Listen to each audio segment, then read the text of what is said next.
Good evening, everybody, and welcome to the annual dinner for the Ottawa Royal Astronomical Society of Canada 2012. I'd like to welcome you all here this evening and thank you all for coming. This is one of the more enjoyable aspects of being president of this club.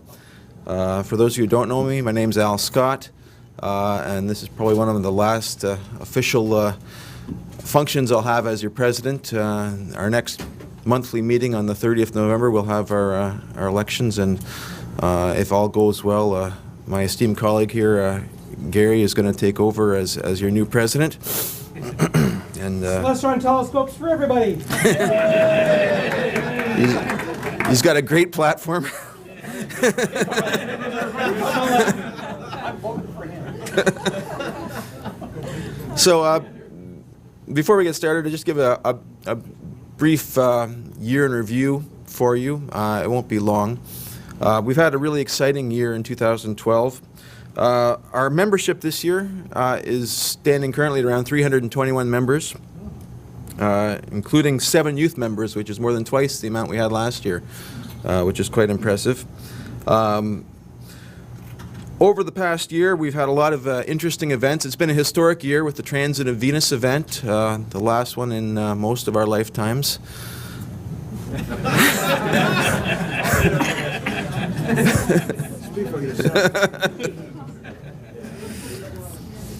We had, 3,000 visitors at the museum to view the transit, and we had our robotic telescope, SmartScope, online and showing footage of the transit at the event. It was a lot of work for a lot of volunteers, and as a volunteer organization, I'm really proud of the work that our volunteers have put in to keep this organization going.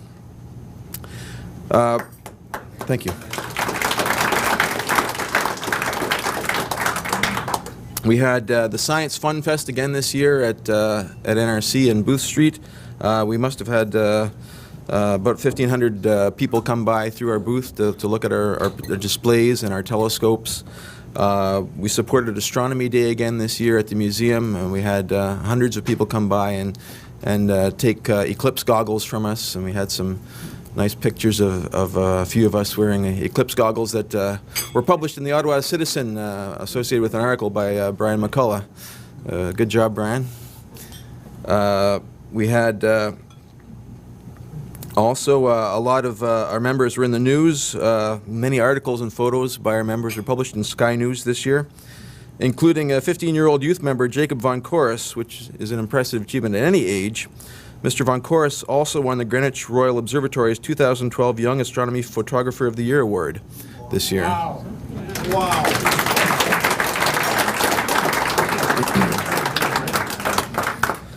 So, I don't want to keep you too long. It's really been great. I think you guys are going to have a great year coming up under Gary, and looking forward to another fun year. So thank you all for coming, and I hope you enjoy your dinner.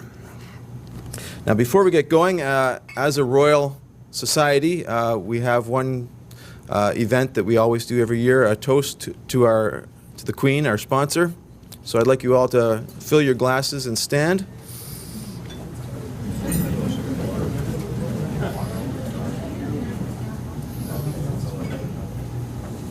To the Queen.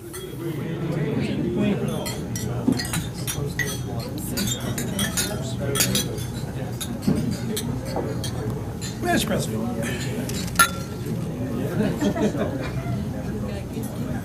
Thank you. Please be seated. And now, I'm sure you're all hungry, so I'll hand this over to our capable host, Gordy, who is going to help us out with the buffet this evening. Good evening, ladies and gentlemen. Once again, it's my pleasure to welcome you here to Ottawa College. On behalf of all of us here, we'd like to say, it's a little early, but we'll say, this is the beginning of the festive season. And every year when I do this function, I know Christmas is just around the corner. This will be the first banquet for the festive season. Starting next week, we will be sold out Wednesday, Thursday, Friday, Saturday, and Sunday night. So I'll be working hard. So what I would like to do on behalf of all of us, the nice people at Algonquin, I wish you all the very best during the holiday season. In saying that, ladies and gentlemen, I ask you to remain seated. I will go around table to table, at which time I'll invite you to the buffet area. We have one buffet table, but I can handle two lines, one on the inside and one on the outside. Our chef this evening was responsible for putting your meal together, and Anson is no stranger to doing buffets. As a matter of fact, she's one of the best students we've had over the years in Algonquin, and I have a lot of faith and confidence in her. And she did a beautiful job for you this evening, except for one thing, and they all have a flaw. So if we can focus our attention on Anson at this moment, if I can have the lights down. Anson, she did a great job, and she did put the beef in the oven, and she did manage to cook the beef partially because she put it in a little too late. So she said to me she can finish it up out here, so let's see what she can do.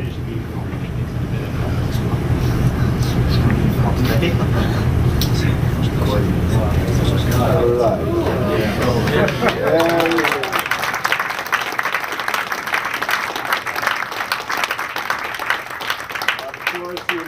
On the outside it's well done. On the corner and inside will be medium rare, and of course you can return for the rare portion of the meat. Anson is also very well versed in how to use a chainsaw. The meat's that tough? I give her the chainsaw, I give her a 300-pound block of ice. I give her a sketch of what I want to do, right? And I said to her, if you can do this, consider yourself an artiste. So let's see what you've done for me.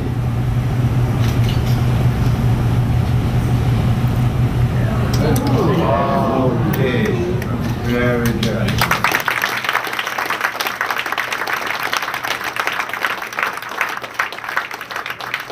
Those of you who don't know what it is, and I don't get too many of you don't know what it is, it's self-explanatory, it's art. But one thing about this piece of this, we are not kindergarten kids, we are not high school kids. We are adults, except for you, right? So I ask you kindly not to put your tongue up against it. It is ice, it is real, don't put your tongue here. All right? Very good. At the very end of the buffet table, we have a number of cakes, which Anson is good. She will be there to explain to you the variety we have at a later time. We ask you to refrain from starting at this end of the buffet. We'd like you to start at that end of the buffet. You will stop somewhere along here, make your way back to the seats. Once you finish your meal, you can return for the dessert section.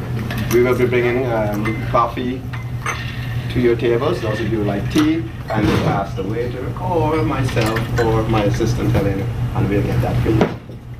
Enjoy your evening. One thing I must remind you, ladies and gentlemen, it is coming up to the festive season. Our roads outside are busy. Someone in the campus, someone in this room, someone in the streets will be the person directly in front of you or behind you. And I would like each and every one of you to get home safely to see your loved ones. Enjoy your family, enjoy the evening. Thank you very much.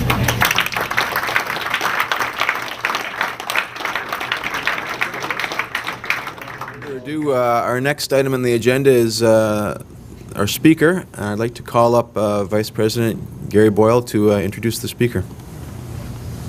Here he is. Thank you, Mr. President. And again, as you're very wise, thanks, Gordon, and everything, all the chefs here at Algonquin. The meal was fantastic as always. And for the past 2 years, I've had the honor. Thanks. For the past years, I've had the honor of planning this with Algonquin College. Hope you've enjoyed the meal. I really enjoyed. He had me here all day cutting onions. I have no idea how you can use all those onions, but he let me work in the kitchen today. Thanks, Gordon. Is that where you were? That's where I was.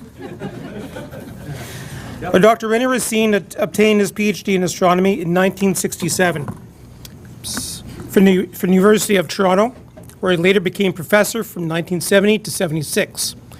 He then accepted a fellowship at the Université de Montréal to manage the construction and operation of Montmagantic Observatory, and also helping with the expansion of the astronomy programs for the University of Montreal and Laval. He was also Chief Executive Director of the Canada-France-Hawaii Telescope from 1980 to 84, immediately after the inauguration of the world-class telescope. His research also includes star clusters, cosmological distances, and the improvement of telescope design and operation of direct imaging of extrasolar planets. He is also a fellow of the Royal Society of Canada and an officer of the Ordre National du Québec. Here with this talk entitled The Quest for Extremely Large Telescopes, please welcome Dr. René Racine.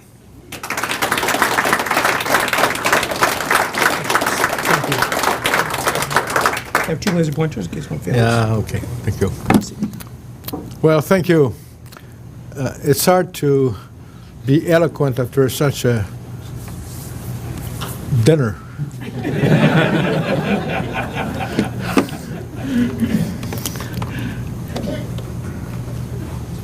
Let's hope it works. Good. Also, I saw so many marvelous astronomical photographs taken by some of your club members here that I'm a bit ashamed of what I'm going to show you, what I thought were pretty good images as well, but taken with multi-million-dollar telescopes.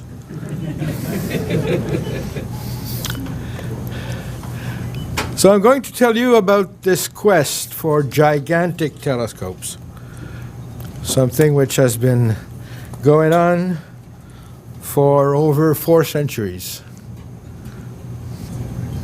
So this is an old presentation. I mean, I've lost track of how many times I've given it, you know.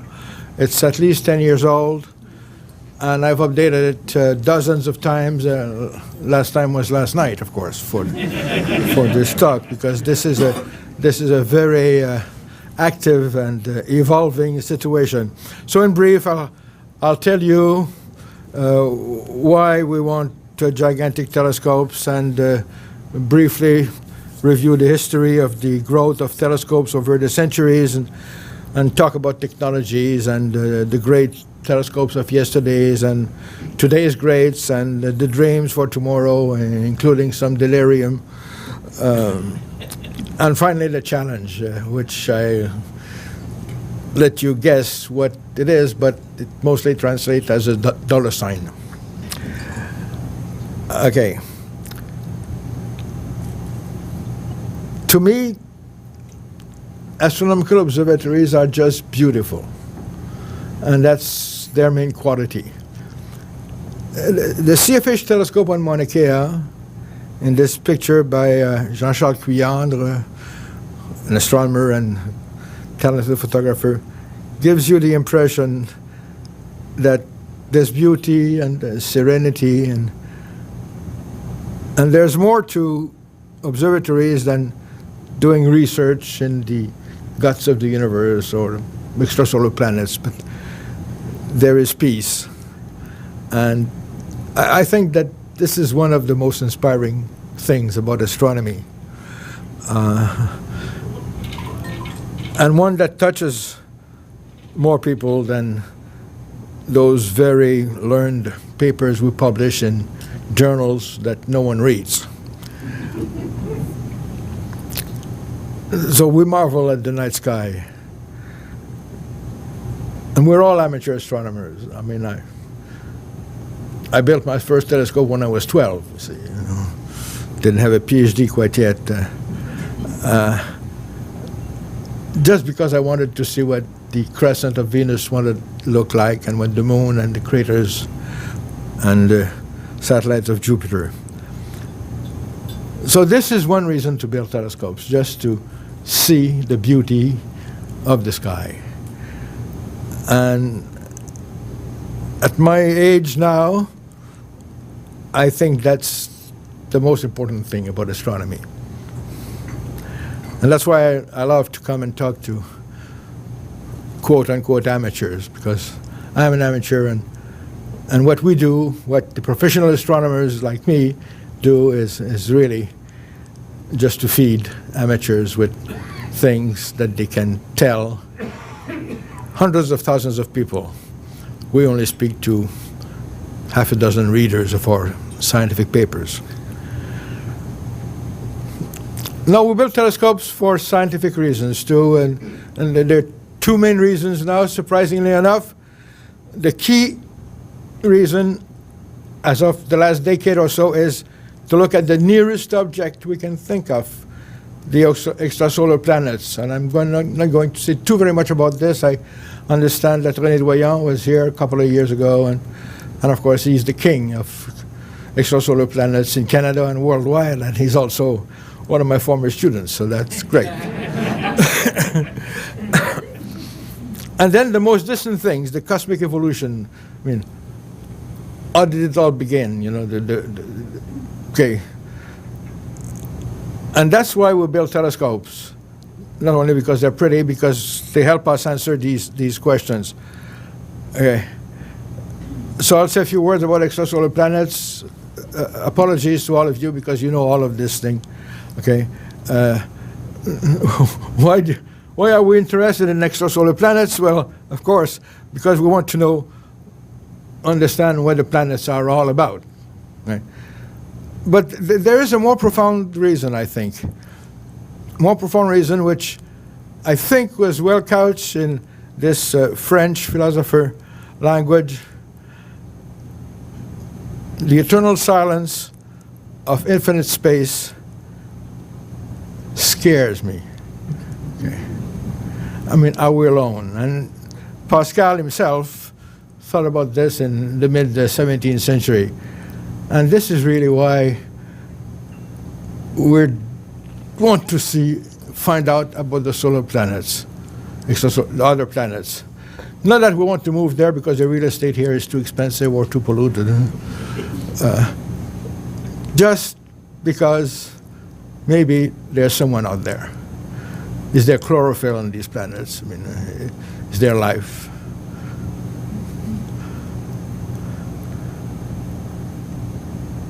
I think we all sense deep inside that this is important.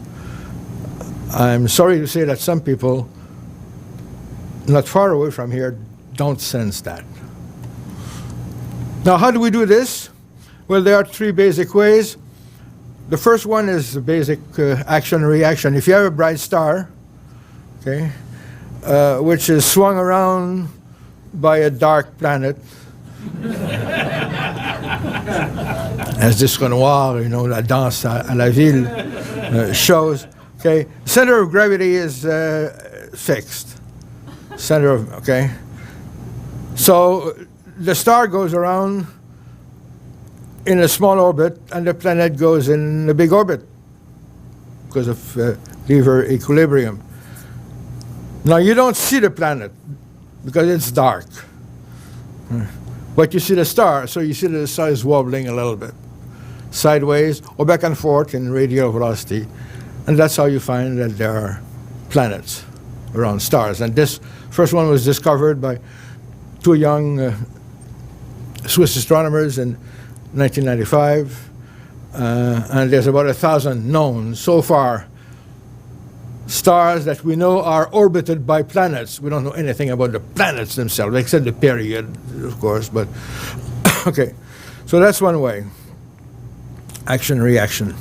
A second way is to see a star eclipsed by a planet. It's a very partial eclipse.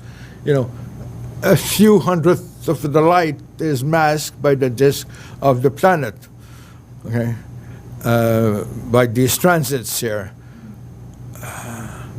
Now, this is well within the reach of amateur astronomers.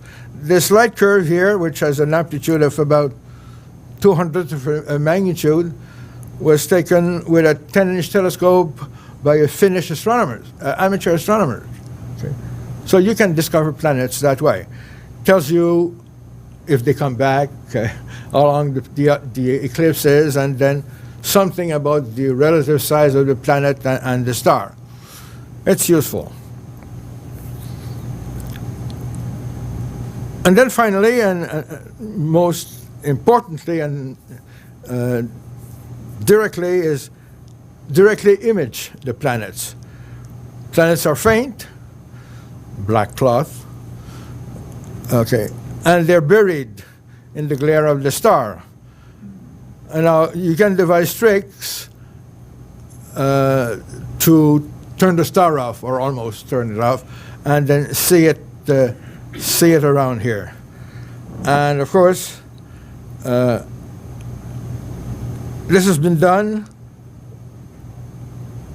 once in 2008, after 14 years of work by a group of Canadian astronomers led by René Doyon and Christian Marois and David Lafrenière, whom I'm proud to say are all my students. Now, what do you see? Of course, this is predictable. You see these 4 objects, and you follow them with your fancy star turning off devices, and you can see what they do, and you see this. So this is a reconstruction of the orbits. Now, of course, projected into the future for over 100 or thousands of years. But the fact is that for HD 8779, we actually have been able to follow them for over 5 years now, over part of their orbits. So, now, it isn't easy to do that, as you can well imagine, to understand the planetary systems. And, of course, to find out if, after all, this silence of infinite space is eternal. Now, this is why we need gigantic telescope, because we have to see clear and sharp. Okay? Same thing with cosmic evolution. Cosmic evolution is looking back in time, distant in the universe, very far away in the universe, and then things get faint out there. We've known since 1935 that we knew nothing about 95% of what's in the universe, and then we've known since 1982 that there's dark matter, which makes up 20%, and this was a discovery made at the Canada-France-Hawaii telescope by our French colleague François and Monique Spitt. Okay, and we've known since 1988 that there's dark energy that makes up 75%. Okay. So we should be a bit humble, because we don't really know what 95% of the universe is about. We call it dark matter and dark energy, but we don't know. And we should be honest when we tell our students that we know about the universe. I mean, we know about 5% of the universe,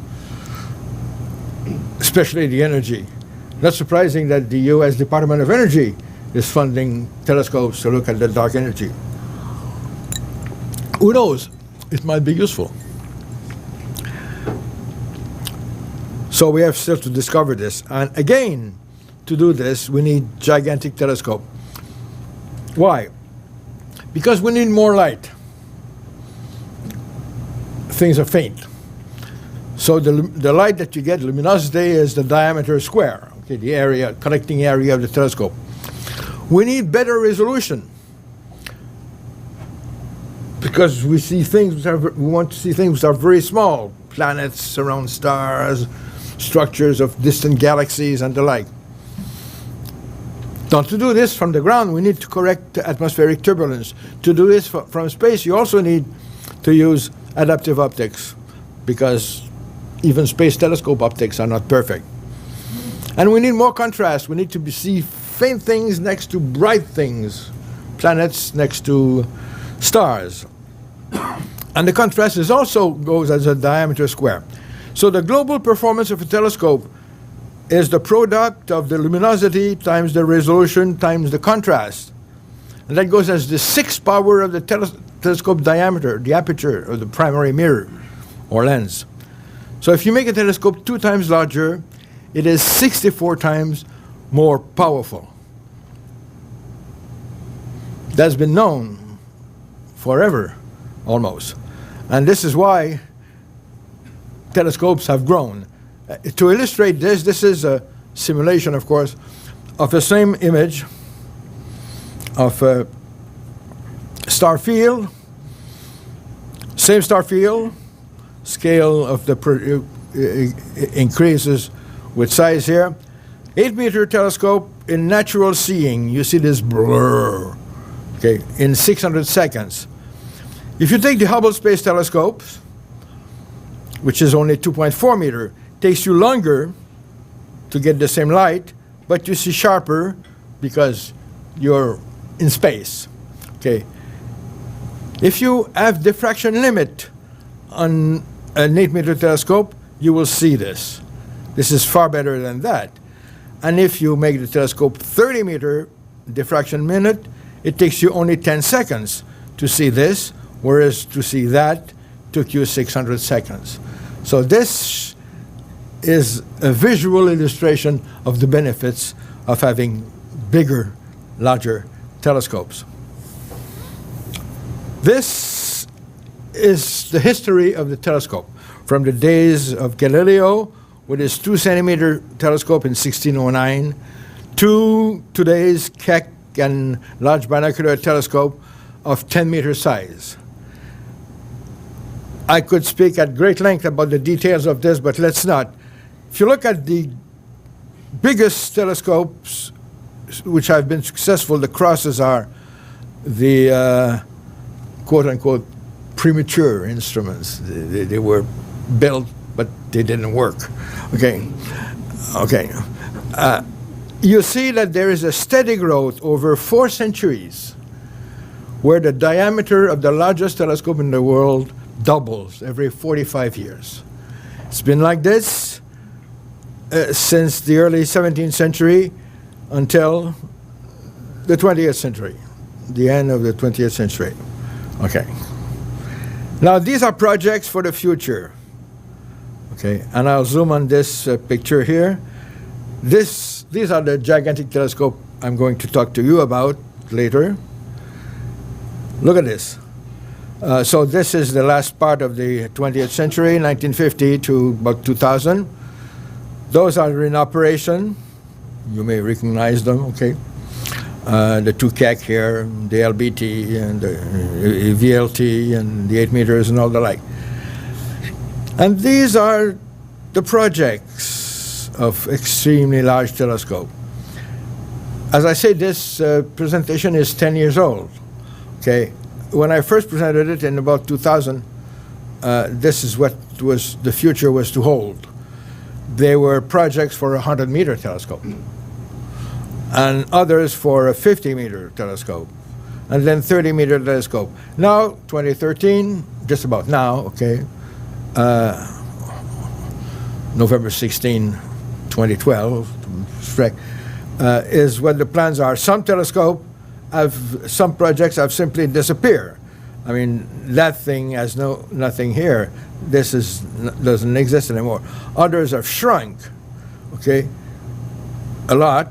Some have stuck in, some slight, but mostly in 10 years, the projected construction date has shifted by 10 years. I mean, there's been no progress in actually building these telescopes. I could stop here, but of course I won't, because it'd be so dull.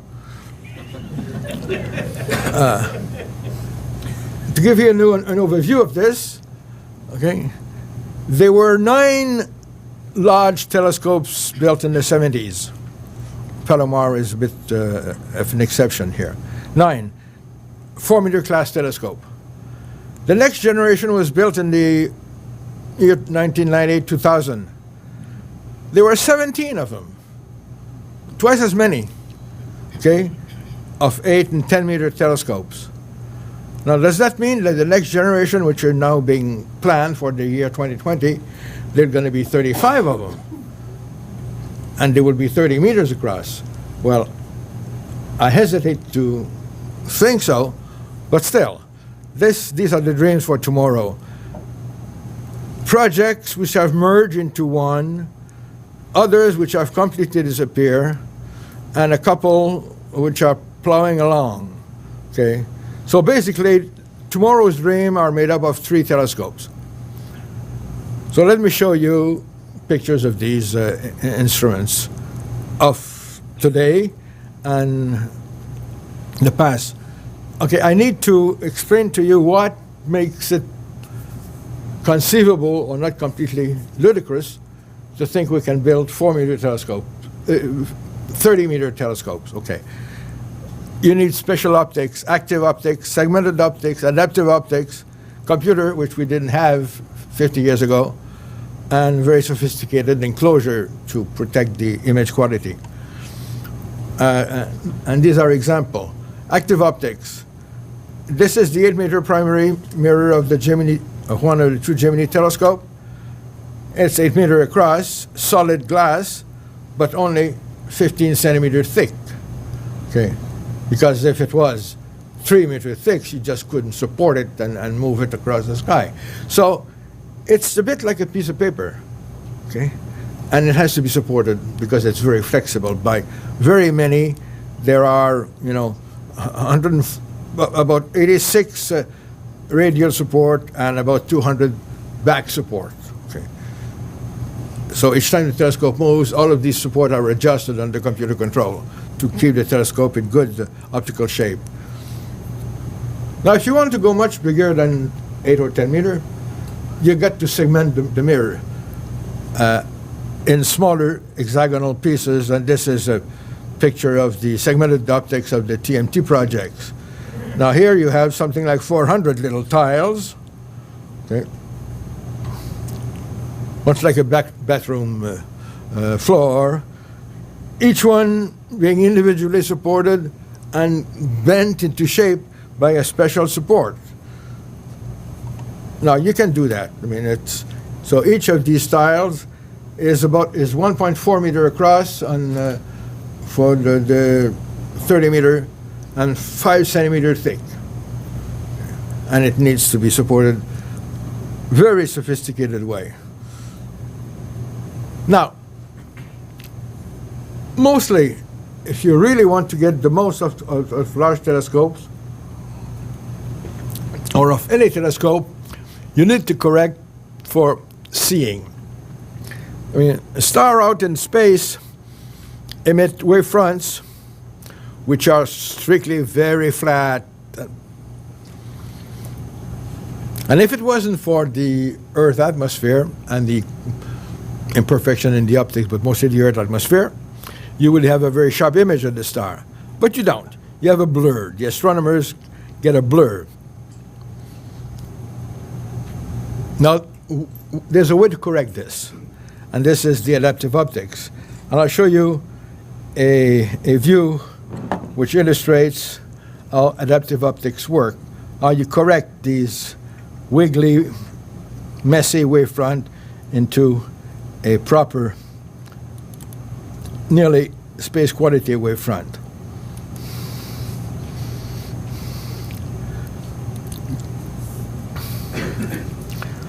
Now this is a view of, this of course is a simulation. It's a view of Mauna Kea, and you see the Gemini telescope at the summit here. Okay. It's an excellent site. It's 4,200 meters above sea level. The air is dry, and the atmospheric turbulence is not too bad. So we approach, and here we see the site here, and the telescope, and its funny shaped dome, which is meant to open up as if there was no dome around, so that the free night air flows through the telescope. Canadian design. This was done by Dynamic Structure Limited of Port Coquitlam in British Columbia. So it opens up, the gates open and on the side. So it's like if the telescope had no local seeing, Otherwise, it gets warm inside the dome because people have coffee cups and stuff like this. And messes up the image quality. So I'm not going to explain this because you all understand this perfectly well. The starlight comes in from the sky, has the primary mirror, the secondary mirror, and then back through a hole in the primary mirror onto an instrument, this box, which is the magic adaptive optics box.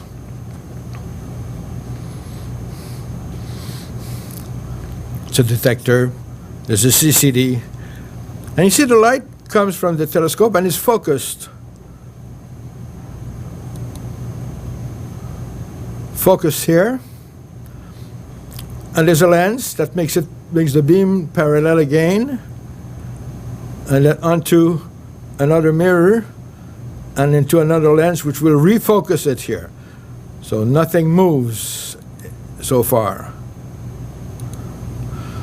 And it comes on the CCD, it's integrated, and the signal is sent to computer memory, and you get this wiggly picture of a star.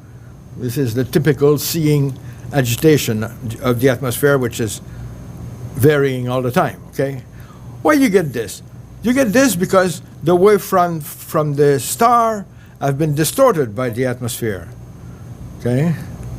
And they're no longer flat. You see, they look like potato chips, okay? They don't even look like Pringles, you know. They're different one after the other. They're like Frito-Lays, okay? Okay? And of course, understandably, as you get these distorted and variable wavefront onto your camera, the image is wiggly and broken into bits and pieces. Now, the trick here is that you let some of the light through this mirror onto a wavefront sensor. It tells you, it measures how much wiggliness there is, irregularity in the wavefront. And it sends a signal to a deformable mirror.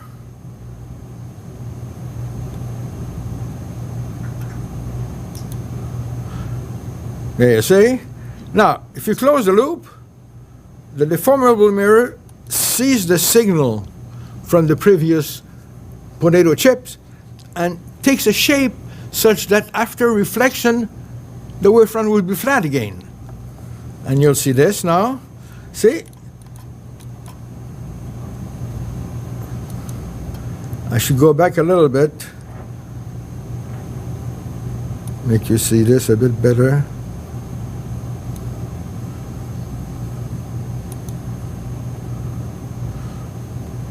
The loop is, now you close the loop.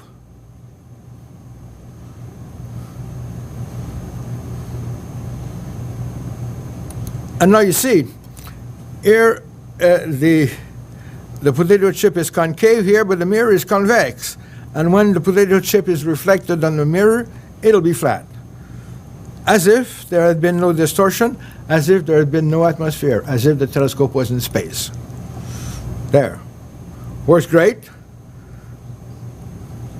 There are some technological details that I'm glossing over here, but still, when you do this, then, ta-da! Your image is now sharp, immovable, immobile, and your telescope, although it's on the ground, performs as if it was in space. Okay. Play again? No, you've seen it again. I've seen it enough. Okay. So this is adaptive optics, and it is now an important part of all new telescope design.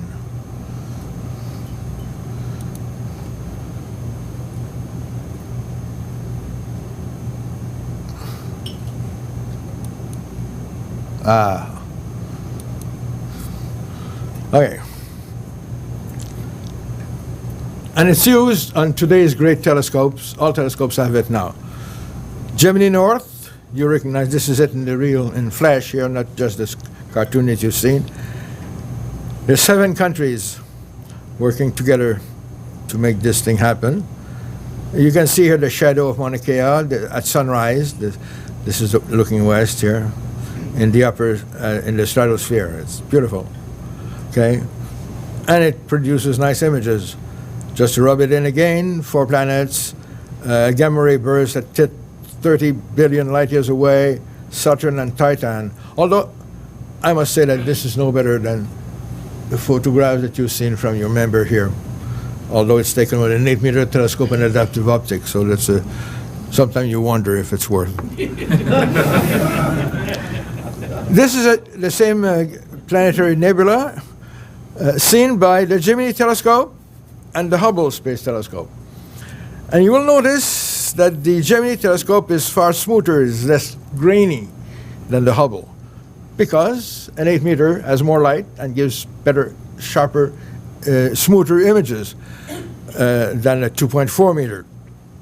You will also notice that the stars are at least as, if no sharper, with Gemini than with Hubble, because an 8-meter has a diffraction limit which is 4 times or 3 times smaller than a 2.5 meter telescope. So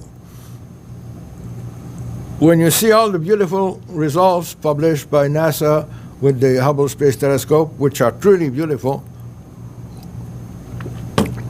keep in mind that the reason you're very impressed is because NASA's budget for public relations is far larger than Gemini's budget. Subaru, Japanese telescope, 8-meter, Mauna Kea, Hawaii, like Gemini, okay? 2 10-meter telescope, Keck, which at this time are among the largest in operation. On Mauna Kea, Hawaii, everyone, this is almost the mecca of astronomy.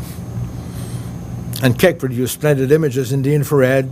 You can see the center of the Milky Way. I grant you it's not very impressive, but this little butt thing here is the center of the Milky Way. You can see protoplanetary nebula. You can see storms on satellite of Saturn. Beautiful. Europe, not to be outdone, of course, has 4 8-meter telescopes in the European Very Large Telescope projects in Chile. Okay. I was in Chile when the first unit of the, in 1998, when the first unit of the 8-meter ESO telescope was saw first light. I was at the American Observatory in Cerro Tololo. And the reaction of the American colleagues were just very impressive. They realized that for the first time in 150 years, the largest telescope in the world was not an American telescope.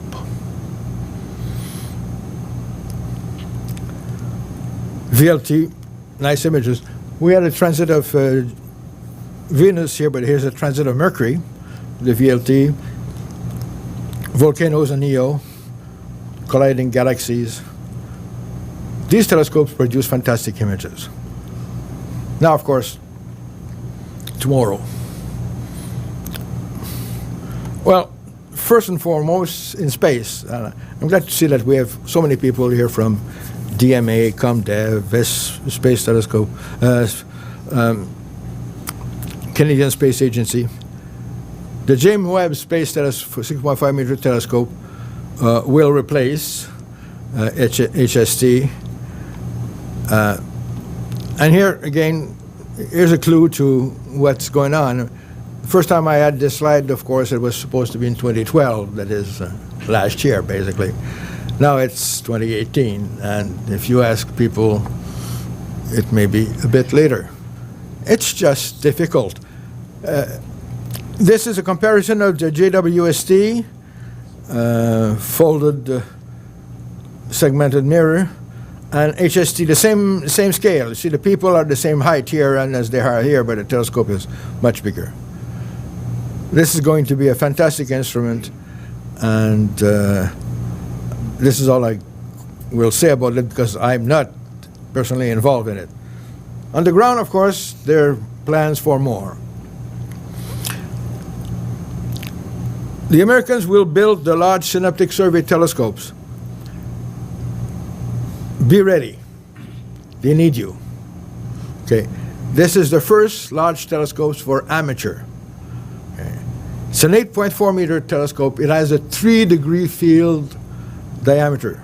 Okay. This is a mock-up of the mosaic of 4K by 4K CCDs. Okay. There are 3,000 million pixels in this CCD. Telescope will reach magnitude 24 in 10 seconds. Okay. It will cover the whole sky each night. Okay.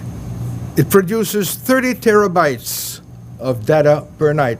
This is equivalent to 3,000 CDs. The only way we know so far how to take this data from the mountain is a mule train. Okay. But there are some high-speed connections being planned.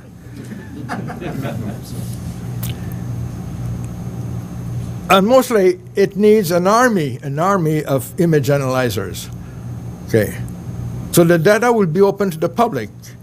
When you wake up in the morning, you can log it, lsst.org, and then you can download the images taken last night of the sky, pick up the field that it is interest to you to look for, God knows what, a comet, an asteroid, and study it and then report.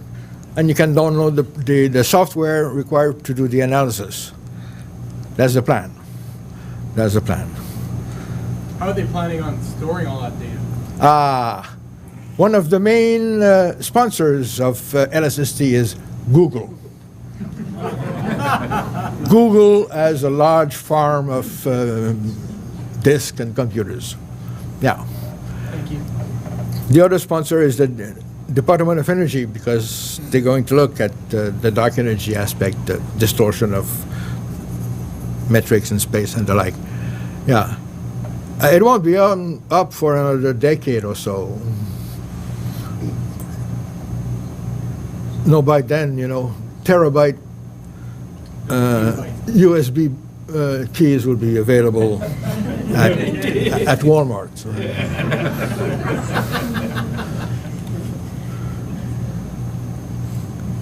Giant Magellan Telescope.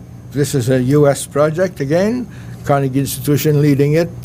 7 8-meter telescope, equivalent to a 24-meter telescope, or a 22-meter in equivalent area. That's one. And then, closer to us, of course, there was this project in the early 2000s of Canada to build a 20-meter, and there were studies and models made. Okay. And then Californian people, Caltech, UC, and the like, wanted to build a 30-meter telescope, and then the U.S. National Observatory in Tucson, Arizona, wanted to build a giant segmented mirror telescope, also 30-meter. Now that was mini telescope for North America, and it was decided in 2003, in fact, to join the three projects into what is now called the 30-meter telescope projects. The very large optical telescope Canadian and the California, and the giant segmented mirror became the TMT. So these are the partners now of TMT. Acura, which is the Association of Canadian University for Research in Astronomy, Canada. Caltech, University of California, National Observatory of Japan, National U.S. Astronomical Observatory, China, and India. So there's 7 partners which have been developing the project. Okay. Here's an old poster dating 2005. I just show this here because you cannot read it. TMT grant acknowledged financial support from the Gordon and Betty Moore Foundation. Gordon Moore, of course, is the founder and the majority shareholder of Intel. He basically invented the microchips, and he's a former student of Caltech. So he committed $300 million to this project. And then other funds comes from the Canada Foundation for Innovation, the Ontario Ministry of Research and Innovation, the Natural Science and Engineering Research Council of Canada, okay, the British Columbia Knowledge Development Fund, the Association of University for Research in Astronomy, and the National Science Foundation, the National Research Council of Canada, and the US NSF. So you see that Canada played a very preeminent role at the beginning of TMT in the early 2000s. We had a presentation here on TMT a couple years ago. We had a presentation here on TMT.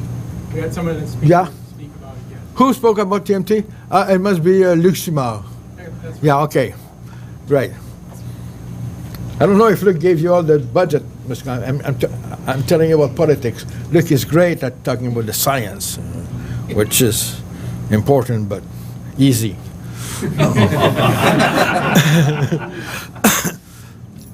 So the thorn in the project is the budget. The design and development is wrapped up now. We're ready to build. Shovel ready, as they said in the stimulus years. Okay, so we brought that to Jim Prentice, and he didn't buy it, But anyway, so we've contributed 30 million also, and these are the contributions from the various partners. So we spent $232 million, 2010 dollars, in doing the design, just the design, not welding steel or digging holes, pouring concrete. And the project for construction is the following, okay? So if someone wants to know how much each country would need to contribute to buy its share of this, well, these are the numbers here. Canada would have about 20% of the observing time at that rate here. And there's still 1.2 billion missing for construction. None of that has been approved except India. India has approved the money, and Caltech and UC have the money. But Canada, Japan, China, and the US federal agencies have not contributed. So that's 1.2 billion net. So the overall cost of the project is 1.4 billion, $1,400 million. Interestingly enough, it's been the same number since 2003. I mean, it's gone over reviews and costing estimates. It's very solid. Now, of course, the design has evolved, getting more and more complicated and more detail. That's what the 30 telescope looks like. And you see a little man here with his socks. I hope he doesn't have spikes here. Treading lightly on the primary mirror. Artist conception. Beyond me, why artists think that telescope look at the horizon when the sky is cloudy. But still, it's beautiful. Okay. One of Canadian contribution, the major one first, is the enclosure. And this is what it would look like. You've seen sketch of it. I'll show you how it works. It has this calotte type, which is copied from a French version of an observatory in Pic du Midi, which never worked.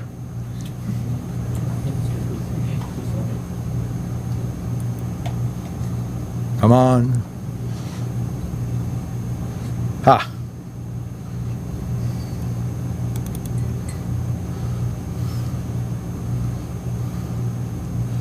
Yeah, sure, go ahead.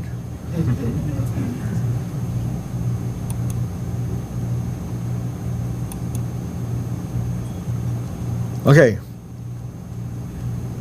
So here's the mock-up or the illustration of the TMT building on Mauna Kea. And there's no shutter, there's a cap.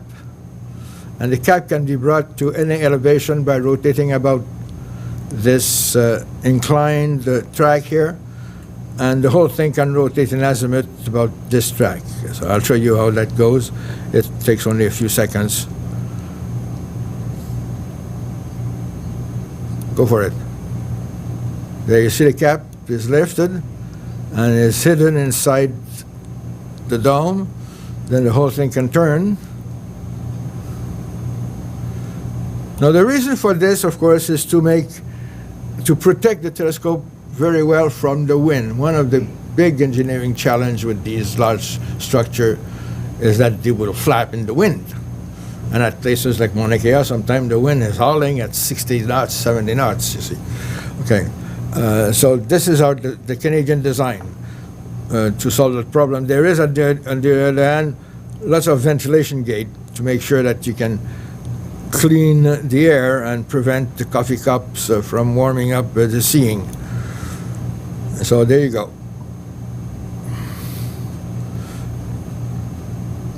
It's pretty amusing. Let's do it again, okay?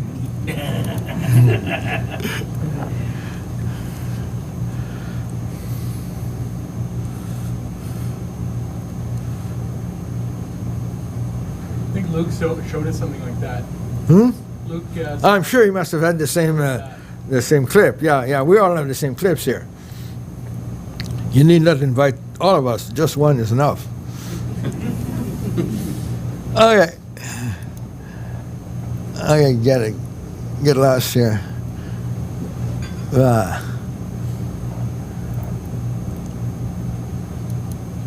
Okay.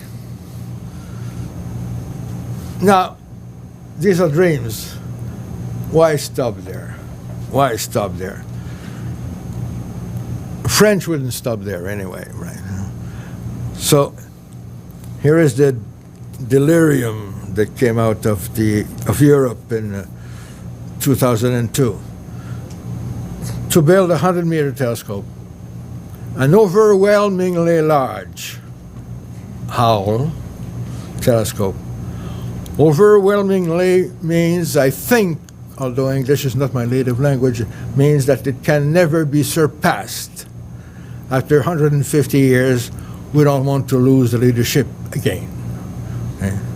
Well, it was a good idea. I mean, you can dream about it. You know, Howell has inspired half a generation of astronomers. I'm not saying engineers, astronomers.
Now, this, of course, is now 8-year-old.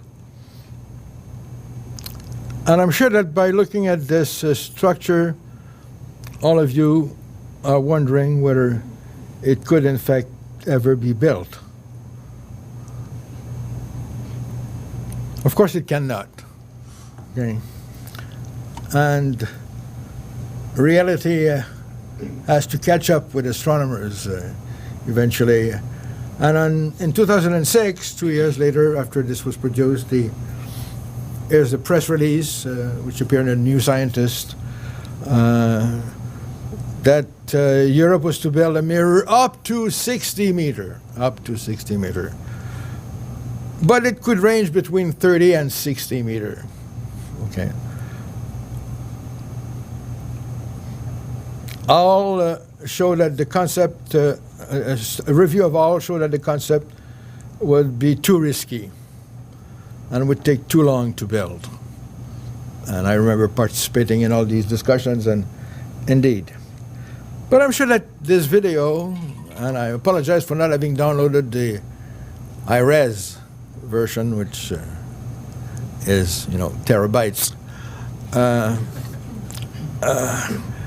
Sure that this video has inspired a whole generation of astronomers and of engineers and technologists, and one day, the dream is still there. The plan now is to build something smaller, and as it was decided in 2007 that it should be a 42-meter telescope. Why 42 meter? It turns out that 42 meters square is exactly twice 30 meters square. So that this telescope will be twice as larger in collecting area as the American 30-meter telescope, which is the competition. Or as my friend in France and Germany like to say this is the co-opetition. Co-opetition, not competition, co-opetition. Okay. Another reason why Guy Monet, who was a former director of CFHT and who was in charge of the 30-meter, of the ELT project at the time, is said that 42-meter, because those of you who are old enough to have read the Hitchhiker's Guide to the Galaxy by Adams would remember that 42 is the answer to the most important question of humanity. If you haven't read the book, then you should. It turns out that now it's 36 meter because money and all sorts of things. So the competition now is 36 meter versus, or the collaboration versus 30 meter for the US-Canada project.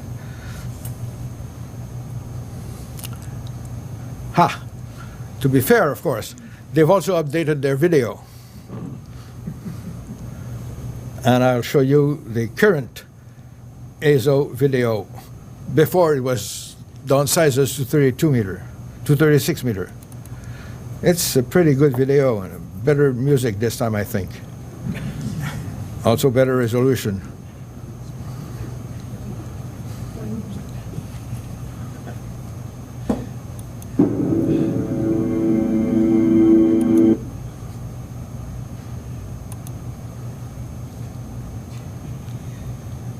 There are some key phrases in here that you will pay attention, because I'll show you the equivalent video on the 30-meter size later.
Well, we don't have to go ahead yet, but still, it was expected in 2010.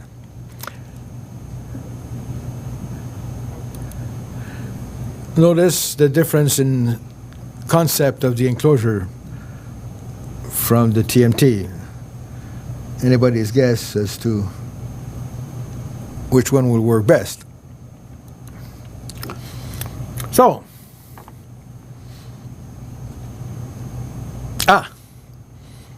of course, after this video, TMT produces their own video. Yeah. There's a bit of a competition here.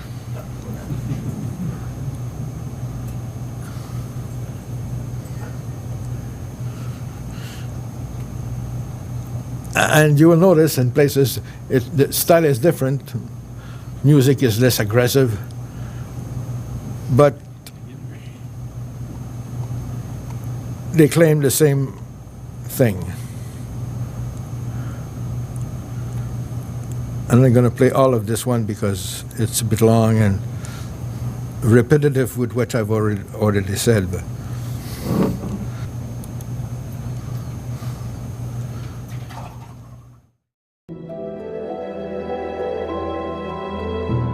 why are we here? What's the origin of life? Why the properties of the universe are the way it is still a quest. The 30-meter telescope will allow us to understand each and every one of these questions.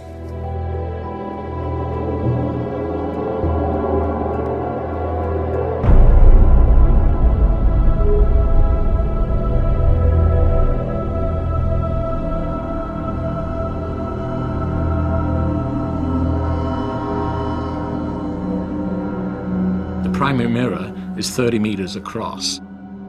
So that's 3 times the diameter of the current largest telescopes. At that scale, it's virtually impossible to build a single piece of glass. So the way we will achieve this size is through segments. TMT builds on the heritage of the Keck Observatory. The Keck telescope was the first segmented mirror. The mirror itself is made up of 36 segments that all lock together to make a single surface. 30 meters is roughly 400 segments. It's big enough that you can make the next leap in terms of our understanding of the physical universe, while not being so big as to be unbuildable. We have chosen the summit of Mauna Kea as the site for the 30-meter telescope. This followed a 5-year campaign of testing sites all around the world. so there you have it. Again, the most powerful telescope.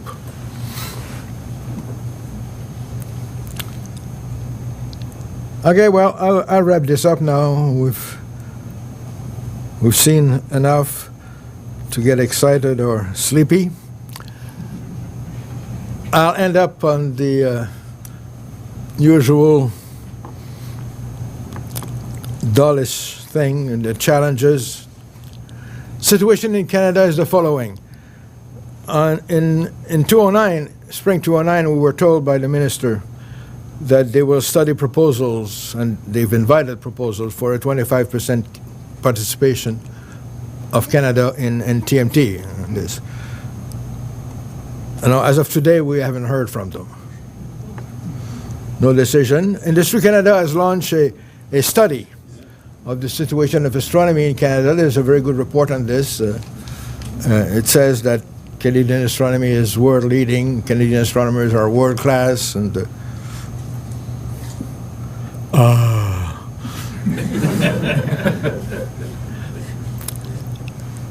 I'm mucking people on the hill here. No. But it's, you know, it's difficult. Difficult because there's money involved, and a lot of money now. It used to be where a private donor could fund a telescope, David Dunlap, Rockefeller, but now even Gordon Moore and Bill Gates can't afford to fund telescopes. Just to give you an idea here of some of the figures, these are all in 2000, Yeah, these are in cost dollars. I mean, Megantic, our small 1.6 meter telescope, cost $1 million in 1979. CFHT cost $30 million at 3.6 meter. And Gemini, each one of them costs costs $100 million. And the TMT will cost $1,400 million. This is getting respectable. Okay. HST has cost, of course, $6,000 million. And it's a 2.4 meter telescope.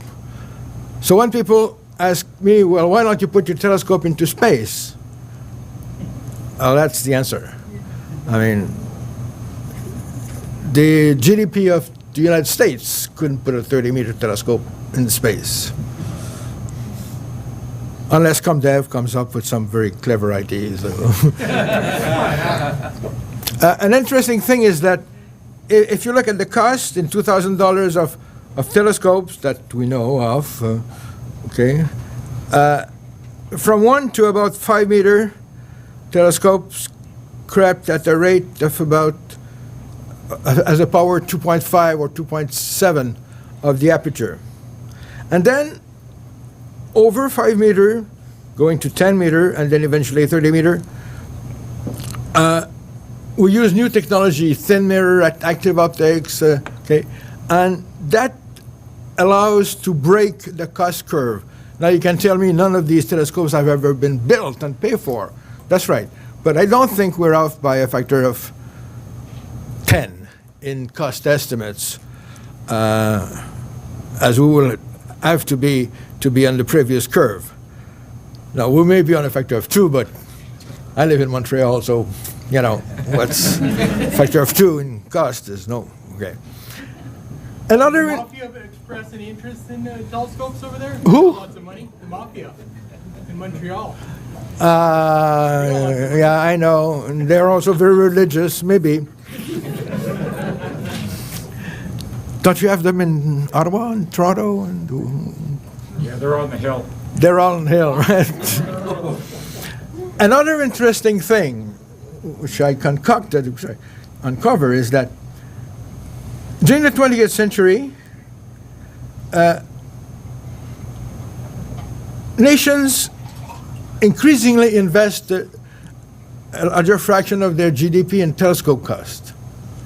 Okay? And in fact, you can see here, I'm taking, okay, this is, well, there was the DAO telescope, DDO, and the like, so on and so forth, okay, until CFHD in 1980, and so on. Okay. So that's interesting that Canada and European nations and the US are spending increasingly more of their gross domestic product, of their wealth, for astronomy. Now, it's still a small fraction. We're at the level of 100 to 1%, you know.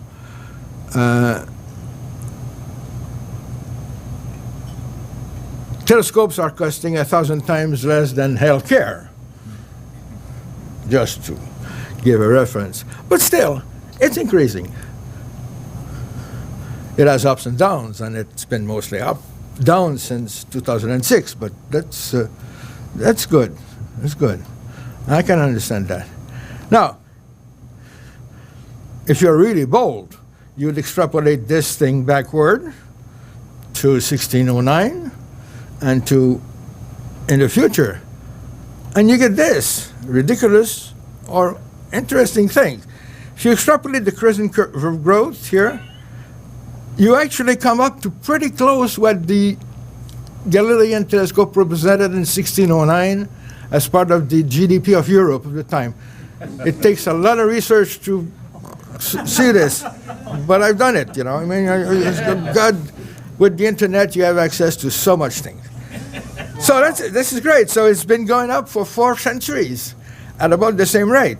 Now, if you keep going at that rate, in the year 2500, the whole wealth of the world will be spent on space projects. Yeah.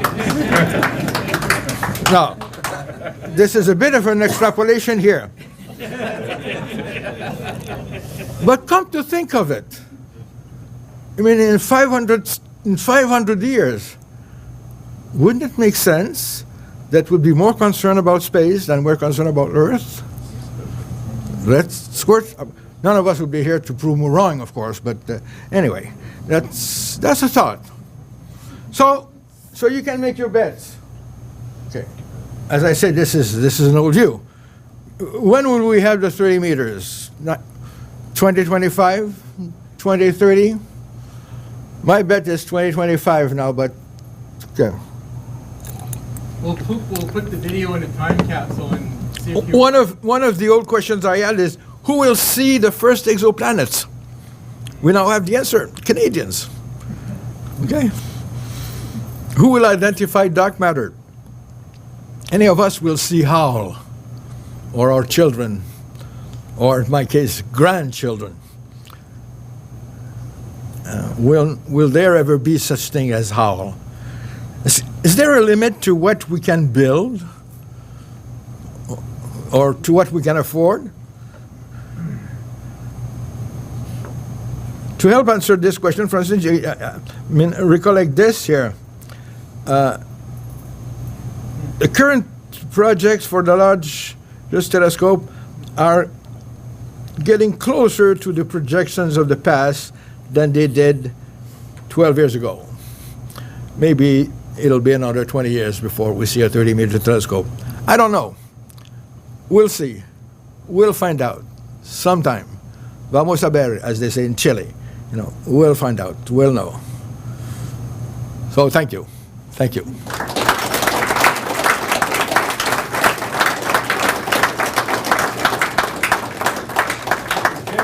can drop the cost if you get it made in China. No. In fact, the Canadian company who is the key bidder, and in fact the reserve bidder for the enclosure, has struck a deal with a Chinese steel corporation to do this. And Chinese know who their competitors are and how much they cost. This seems an awful lot like boys and their toys. We got to build the biggest building on Earth, we got to build the biggest bridge, yet it's still cheaper to cross the river by boat. And I'm just wondering, like, in the age of electricity, before Tesla, if you wanted to transmit your electricity further, you needed bigger and bigger cable. So I'm just wondering, is there a Tesla around the corner? Like, do we need to continuously build bigger? Well, you can change technology, of course, and of course, I'm only giving you here the view or the aspect of the ground-based optical telescopes. Radio astronomy is a different story. But the need to increase the size is based on pretty fundamental physics. I mean, the diffraction limit is the wavelength divided by the diameter. So if you want to see sharper, you need to increase the diameter somehow. It can be a filled aperture, as these telescopes are. It can be a distributed apertures, like interferometers are. And both have been tried, and the filled aperture is more successful for many reasons. But, I mean, so you want to increase you want to see fainter things because you want to see at the edge of the universe, and 13 billion light years away is pretty far. So you need to collect light, and that speaks in favor of filled aperture rather than distributed aperture and the like. So it's been going on for 4 centuries, since Galileo and Lippershey in early 1600 built their telescopes, and I think it'll only stop when the geopolitical or economic climate makes it impossible to grow anymore. I'm not sure we've reached that point yet, because we can build things like the LHC, which are enormously more expensive than a 30-meter telescope.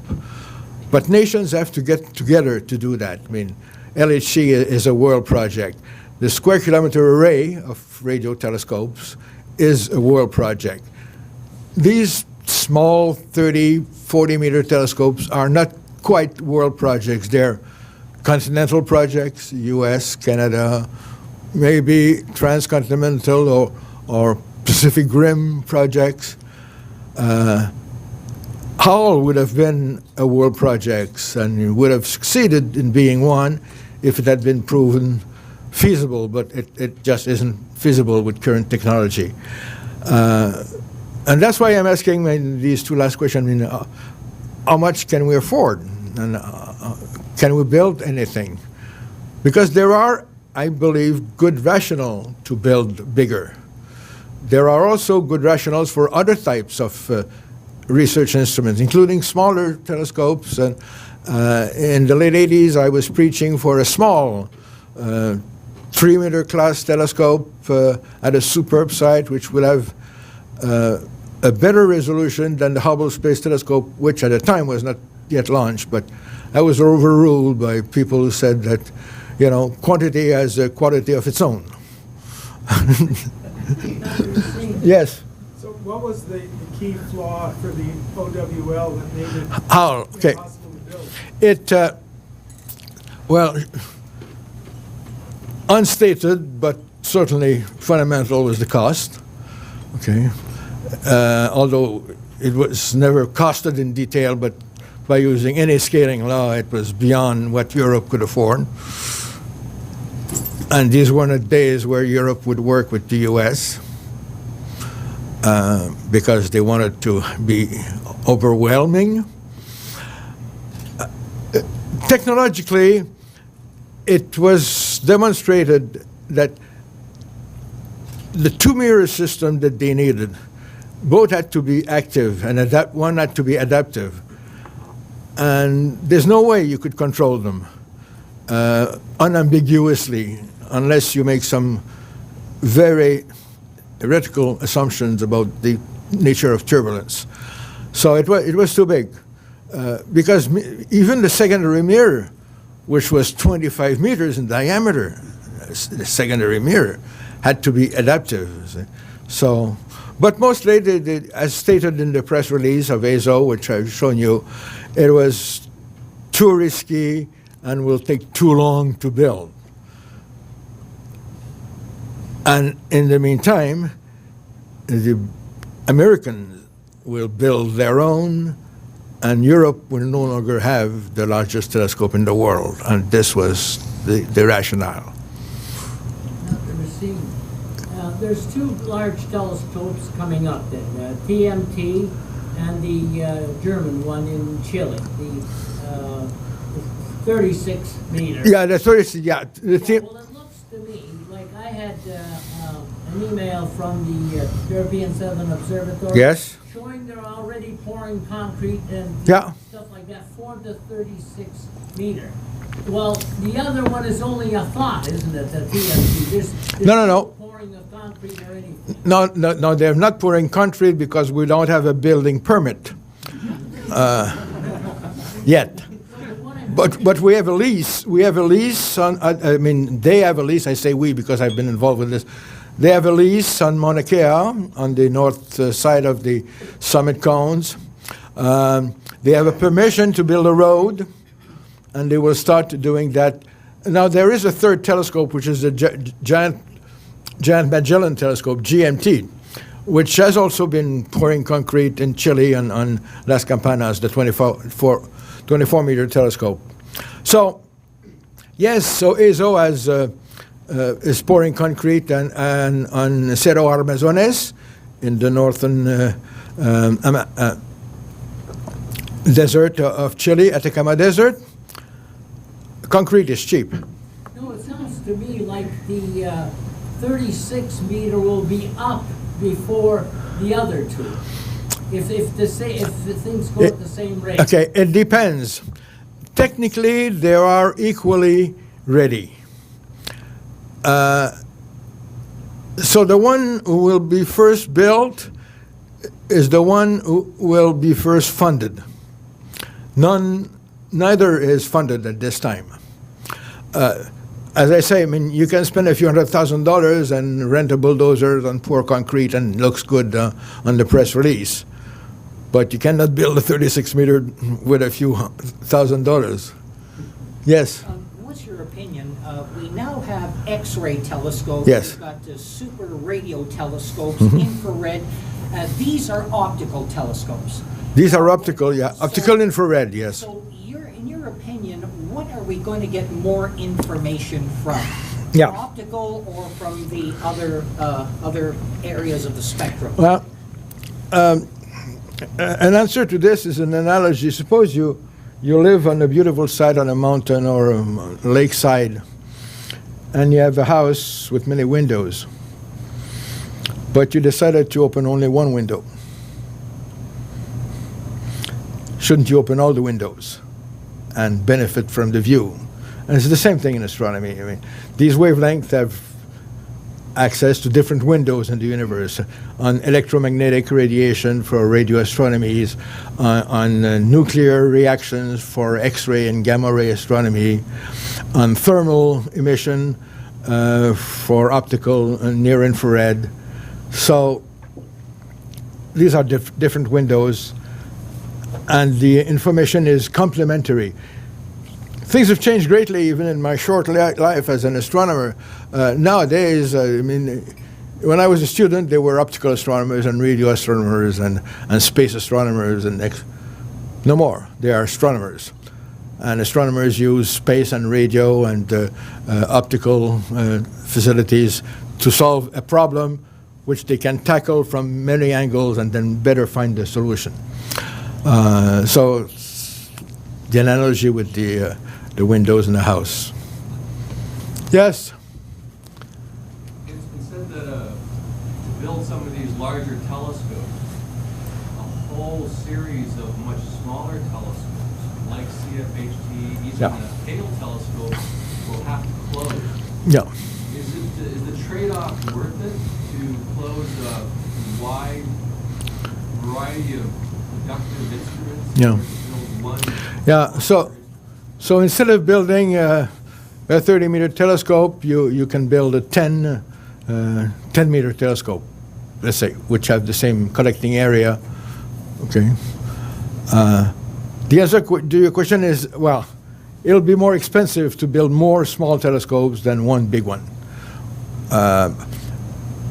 More expensive financially, because you have to operate 10 telescopes. Actually, what I really mean is that existing facilities, like the Hale, CFHT, Yeah. Even Kitt Peak and other observatories like that will have to close in order to finance ongoing costs and construction costs. Yes. Yes. Is the trade-off worth it? That's a very good question. And it's very unfortunate that they will have to close, because the cost of operating the CFH telescope, for instance, which is an excellent telescope, outstanding, okay, is a minute fraction of what it'll cost to operate the 30-meter telescope. The only reason why we will have to close the CFHT to have the 30-meter funded is because some people somewhere in this country want to see blood on the floor to believe that you really want it. This is the only reason.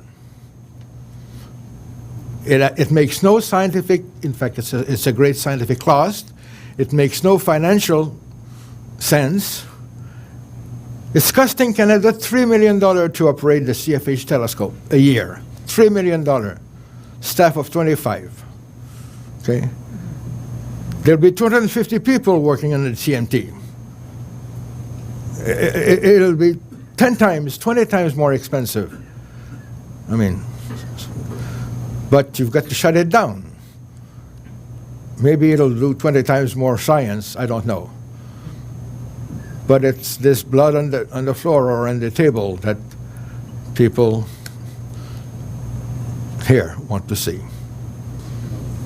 Yes? When you see these large telescopes, you see the large telescope, but really they're just light buckets. what's important are the instrumentation that are affixed to these. And I presume these prices that you quoted, the cost you quoted, include the instrumentation, which has not yet been developed or even conceived of in some of these cases.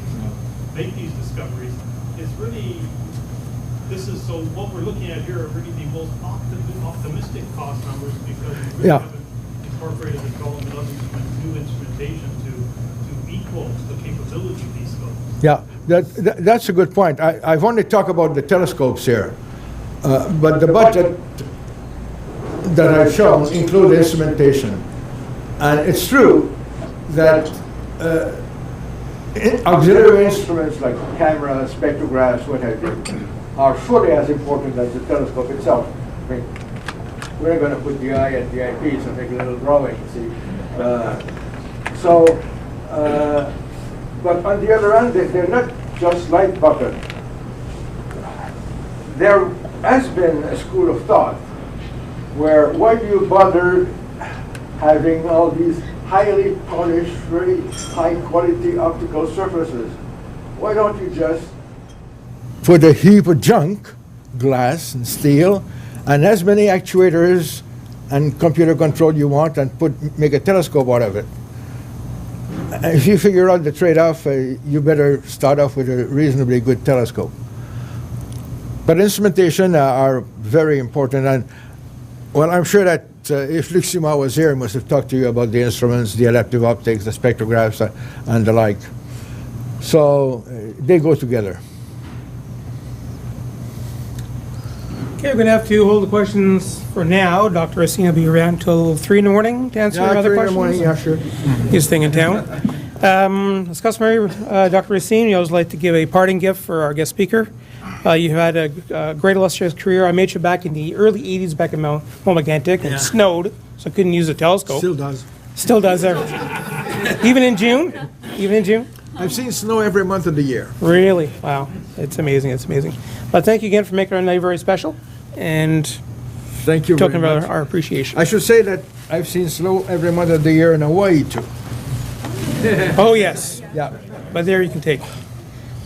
Wow. Inscription is in the back too. It's an actual meteorite from one of our members. Okay. Yes, it was found in Russia in 1947. Yes, I know this one. Thank you very much. It's an iron meteor. So. Thank you very much.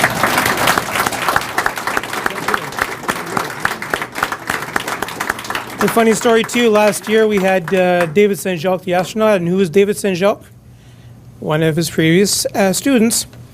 So Dr. Racine really reads the real good people for sure. But David saw the light and he went to NASA. Oh, okay. Well, at least he went somewhere. Excellent, excellent. So now it's time to give away some bling, so please get out your door prize tickets. And I think we're going to go for awards first. the awards? I didn't say that. Hang on to your tickets, awards. I stand corrected. See, that's why I'm not in charge yet. Yet. Take it away, Mr. President. Sorry, Gary. So, what's our next slide here? We have, we're going to give out awards now. So the next item up for the agenda is the Paul Commission 2012 Observer of the Year. So I asked Paul Cloninger to come up and award the award. Thanks, Al. Well, I hope everybody enjoyed themselves tonight. Good dinner, good company, good conversation, good talk. And now for the goodies, including the awards. Our first one, underneath there. Excellent. Good God, they're even in order. Look at that. Our first award is the Paul Commission Observer of the Year Award. And being an active observer myself and having the chance to talk to a lot of people that are actively involved in this, I know that there's a lot of dedication in the ranks of the observers that we have in the Ottawa chapter. But one person really stood out. I'm not sure if he's here today. I haven't seen him. Not here today. Okay, but one person really stood out in terms of the amount of effort that he's put into recording his observations, In many ways, he reminds me of observers of days gone by in terms of keeping very detailed notes of things that he's observed and things that he's done. And so I have to, it's my pleasure, and I wish he was here, my pleasure to award Gordon Webster with the Observer of the Year Award. Here we go. And Julia, that's right. So we'll have to, hopefully Gordon will be at the next meeting in 2 weeks, and we'll present him his award. Don't throw up the next slide just yet. Am I going to do the next one? Are we up on the next one? Okay.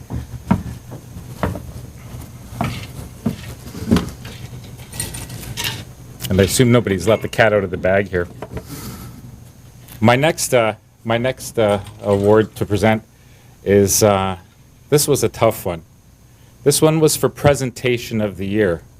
And in my year as chair, I've had the privilege of listening to many great talks. I know many of you have partaken in those as well, and we've been engaged by some very knowledgeable people, some very dedicated people that have put a lot of work into their presentation, and some surprising talks as well.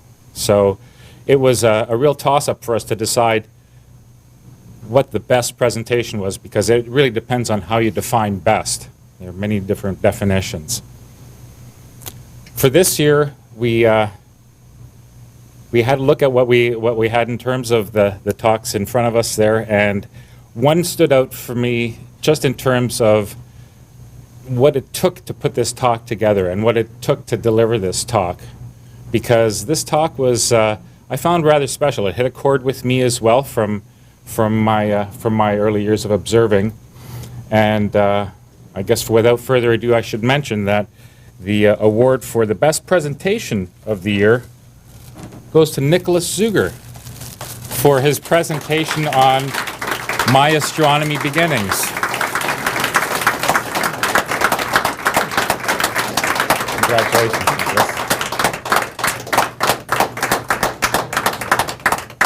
Thank you, Gary. I think my dad wants to take one photo. Yes, absolutely. Get it? Thank you. Great. I think, yes. As I said, I think, you know, we've seen a lot of really high quality presentations this year, and what struck me with Nicholas's presentation was that a young man like that standing up in front of 150 battle-hardened observers, critical people, shows a lot of spirit, a lot of guts to stand up there and give a very personal account of what you've done with astronomy and how you got into it. And my own feeling is that we haven't heard the last from you, Nicholas. So keep on keeping on, and we hope to see more presentations from you going forward. Thank you.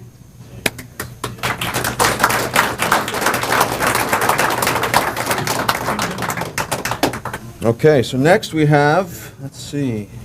If anyone wants to see that presentation, it's available in the library on DVD.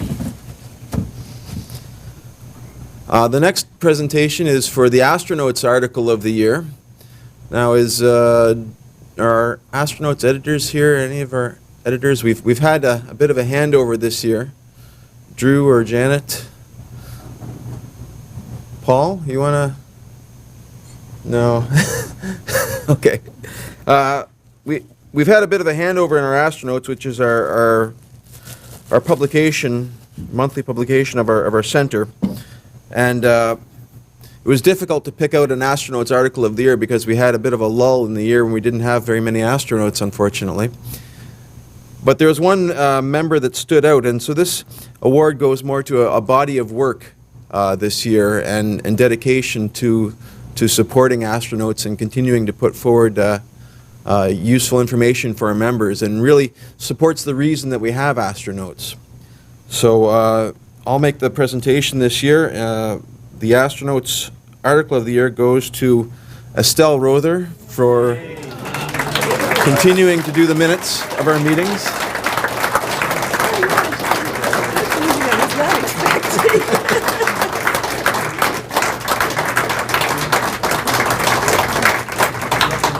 I guess you better get the next next one does. Congratulations. Thank you. Thank you. Thank you, Estelle, for all your good work. Okay, so what's next on our agenda? There's that again. Okay, membership recognition. So this is fun. As we're coming to the end of this year, we've been giving out membership pins to recognize loyal members of the Ottawa Centre.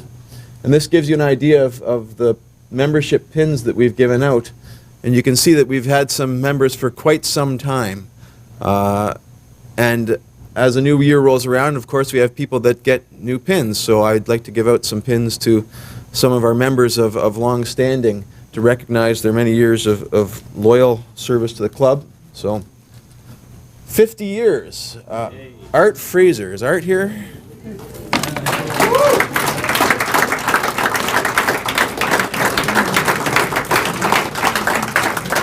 Congratulations, Art. It's a few in the proud. Okay, thank you.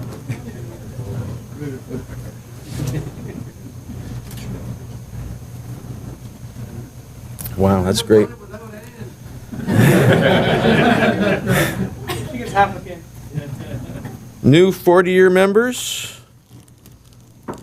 Rick Wagner.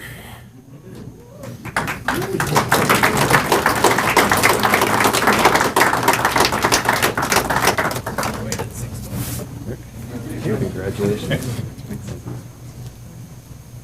Come on.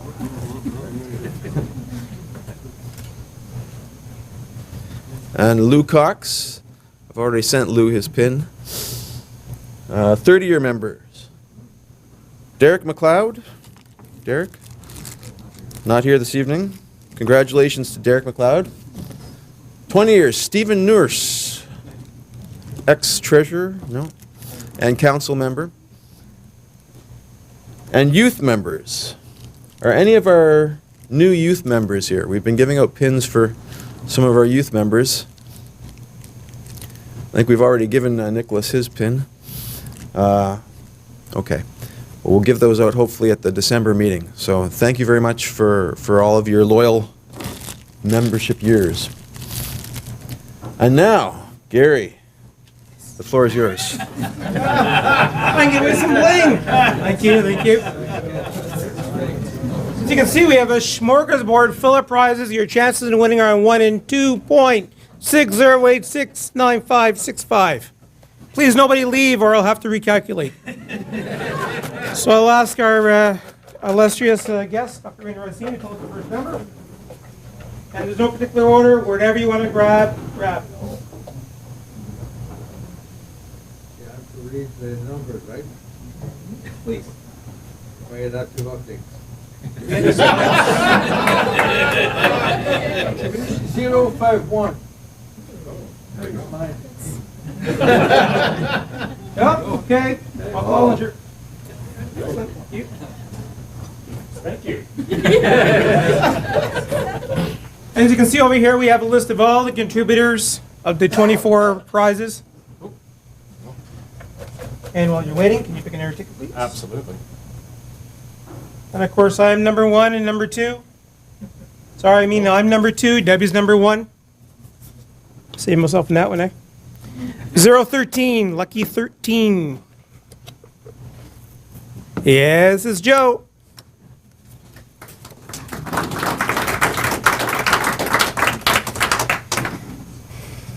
You.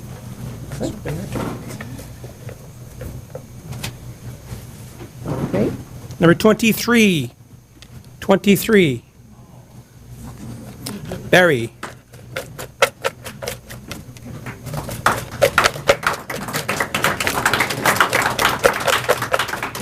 The game I like to play is when I announce a number, you tell me what the messy object is.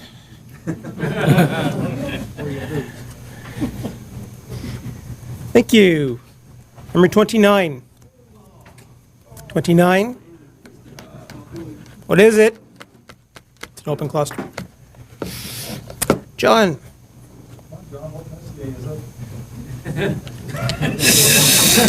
It's up in Cygnus.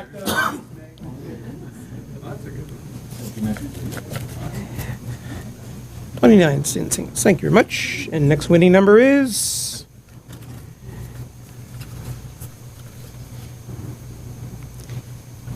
Thank you. Number 4. M4. There we go. What kind of object is M4? What constellation? Scorpius. Right on. Oh, do you need my go? Oh, It's okay. It's okay. Here. I trust you. I'll just take it back. And we have M12. Number 12. So just pick out whatever object you want. Number 12. There has to be number 12.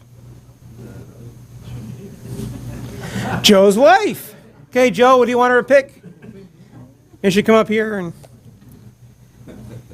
Oh, so he is. Go! She doesn't know what she's going to pick. Go! You tell what you want. Okay. Thank you. Next one number is? 28. Number 28.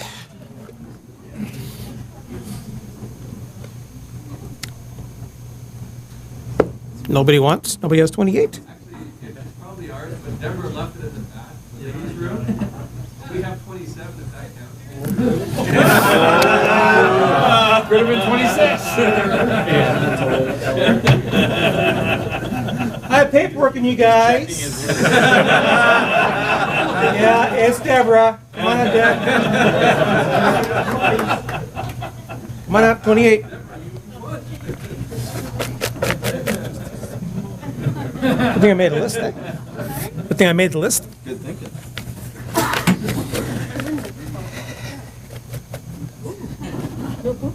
Hey, you want to pick a winner? Okay. I can't read, so you'll... No, gonna have to do it. Thank you.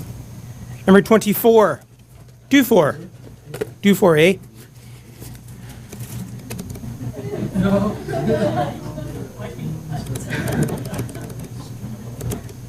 Like how the spouse will go, I don't know what to get. Just come up with the husbands then. So Barry is going to come up. Thank you very much. Number 52. Hey. Okay, Paul, come up with her. It's a family affair. Okay, thank you.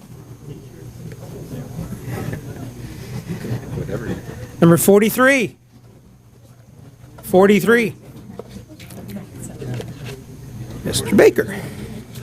Demarans Nebula. That's it. Put the winning number, please.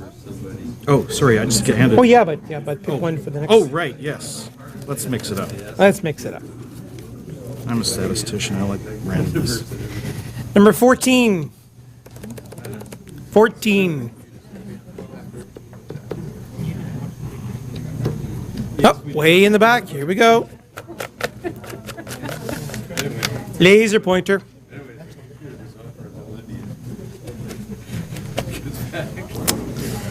Okay, thank you. If you want to pick another ticket. Super duper, thank you. Number 59. 59. Almost, yes. I never would. Oh, yeah, you get a bonus. There we go. There you go, sir. And thanks, Brian, for the great the moon lamp there on the top. I think it's gone already. Is it gone? Who got the moon lamp? I did. I have nieces. Ah, there we go. Yeah, right. You're going to give it to them, right? 22. Number 22. 22. Rick.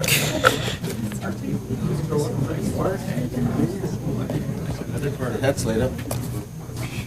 Yeah, they're LED caps. They actually light up with LEDs in front of those baseball caps. Want to pick winner?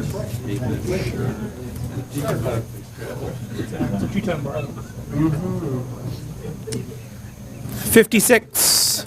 5-6. Ah. Nick's dad. Here we go. Do you have a two-time Barlow for your telescope? Is that the two-time Barlow? Thank you. Number 33. 33. Ah, Estelle, it's your night tonight, boy. It's your night tonight. The winner. But it doesn't have to go. Thank you. Number 45. Pleiades. 45 to Pleiades. There's Hans, lucky Hans.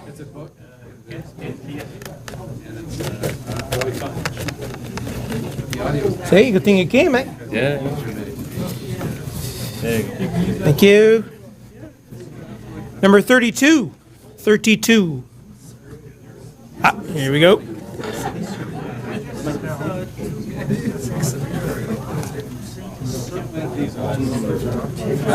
About a half a dozen. Yep. Next number. 60. 60. Whoops. No problem. Number 60, our last guest. 60. 60.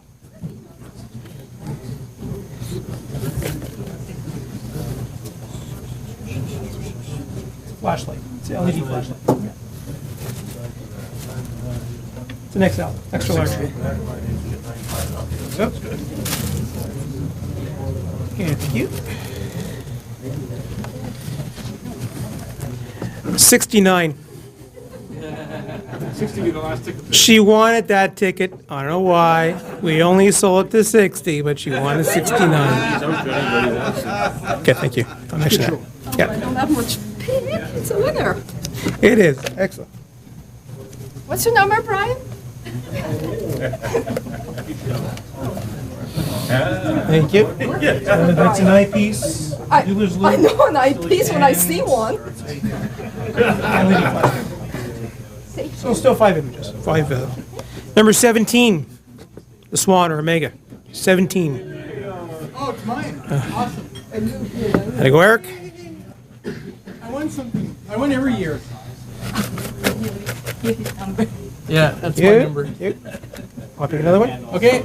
Nice eyepiece. I think, sir. 25. 25. 25. Art. Oh! LED flashlight. Or an eyepiece. Pretty slim pickings now. Another winner. Thank you. Number 10.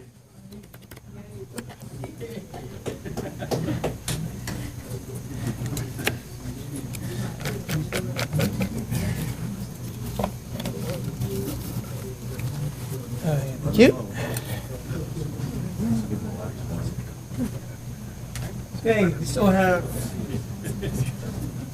a baseball cap that has an LED reader on it. Not a reader, but a light. And a jeweler's magnifying eyepiece. So if you look for scratches or dust bunnies on your eyepieces. Number 27. The dumbbell. The dumbbell. Oh, sorry, Peter. That was the number I was calling, Peter, not you. The dumbbell. Which one? Deborah won't let me do that one. Here. Oh, you go for the optics. You go for the optics. Oh, you want to pick the last one? Okay. And the last one, the lucky winner of the hat is... Well, they actually call it a nightcap, I believe. No alcohol involved. Thanks to you. Number 20, the Triffid. Number 20. You got a hat. Ah, thank you. Thank you, everybody. Thanks for all the great contributors of the door prizes. Hope you all had a great time tonight. That's it. Who didn't win? Show of hands, who didn't win? Oh, you're all winners in my book. Also, I've been given some tickets here for the expose on photography coming up this weekend in Ottawa, 16, 17, 18. There are 4 of them left. They're $20 value at the door, but these are some freebie giveaways. So first 4 that ransack Eric over here can get them. Thanks, folks.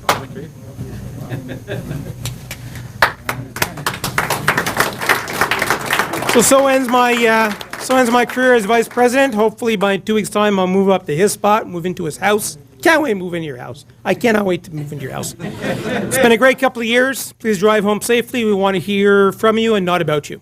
Have a good evening. Thanks a lot.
why are we here? What's the origin of life? Why the properties of the universe are the way it is still a quest. The 30-meter telescope will allow us to understand each and every one of these questions.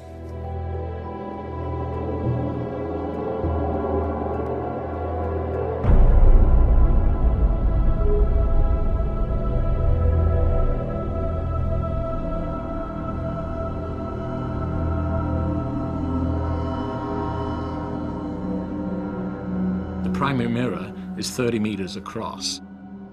So that's 3 times the diameter of the current largest telescopes. At that scale, it's virtually impossible to build a single piece of glass. So the way we will achieve this size is through segments. TMT builds on the heritage of the Keck Observatory. The Keck telescope was the first segmented mirror. The mirror itself is made up of 36 segments that all lock together to make a single surface. 30 meters is roughly 400 segments. It's big enough that you can make the next leap in terms of our understanding of the physical universe, while not being so big as to be unbuildable. We have chosen the summit of Mauna Kea as the site for the 30-meter telescope. This followed a 5-year campaign of testing sites all around the world. It is an isolated mountain in the Pacific Ocean, has extraordinarily good atmospheric turbulence properties. This gives us very sharp views of the distant universe.